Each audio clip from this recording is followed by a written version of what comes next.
যেটা আপনাদের সামনে আমি তুলে ধরছি, এটা কিসের? রবির বছর। হ্যাঁ, আর এই মৌনী অমাবস্যা রবিবার কিন্তু হ্যাঁ, পড়েছে। সেটাই তো বলছি। এই যোগটা কি ধরনের, মানে একটা রবিবারে গিয়ে একটা অমাবস্যা কি পড়ছে। সুন্দর রবিবার দিন, রবির বছর, রবির বছর, মানে এটা রবির দুটো বার, সংযোগ কিন্তু হয়ে গেল, দুটো সংযোগ হয়ে গেল।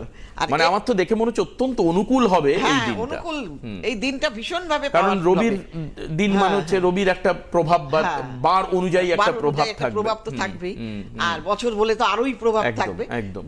যার জন্য যারা চাইছেন, আমার কথা হলো কি, যারা চাইবে, আমার মনে হয় কেউ যদি চায় যে আমি আমার নিজের ভালো করব, 100% না হলেও 50% তো সে পায়। আচ্ছা। কিন্তু তার থাকতে হবে সেই চাওয়াটা।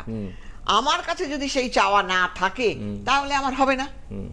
দেখো, আমি এই যে এখানে এসেছি, আমি নাই চাইতে পারতাম, আমার কোনো দরকার নেই, কিন্তু তাহলেও আমি চাই যতদিন আছি লোক আমায় ভালোবাসে, মানুষকে পরিষেবা দিতে পারি, হ্যাঁ, তারাও ভালো থাকে। এবং তুমি নিজেও বলেছো যে আমি কাজের মধ্যে দিয়ে ভালো থাকি, বাড়িতে বসে থাকলে আমি অসুস্থ হয়ে পড়বো, ভালো লাগে না ভাই। তা সেই কারণে দেখো কোন ভোরে উঠেছি, চেম্বার করেছি, ভোরবেলা উঠে বেরিয়ে গিয়ে চেম্বার করে আবার এখানে ঢুকেছি।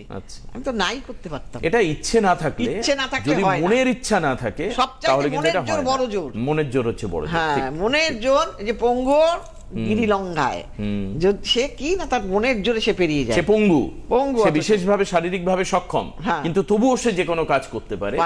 আমরা দেখেছি